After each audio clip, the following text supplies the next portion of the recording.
When someone buys a house or property, does their property lines encroach or incorporate the sidewalks that are in front of their house or around their house? And the answer to that question is it depends. But how do you determine whether or not it is part of your property line? And if it is, who's responsible for the sidewalk maintenance? And if it isn't, who's responsible if something does happen? When you buy a piece of property, there's a deed of trust that's recorded against the property that gives a legal description. One way to ascertain what your property, what you own, is to have a survey done. And the survey will describe the legal description of the property. The surveyor will come and mark where the property is.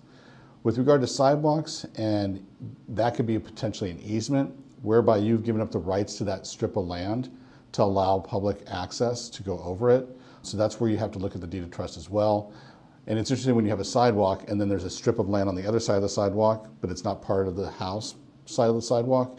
That could be your responsibility as well. And that strip of land that's between the two is the sidewalk. Might not be your responsibility to maintain, it might be the city's. But ultimately the way to figure that out is to look at the legal description.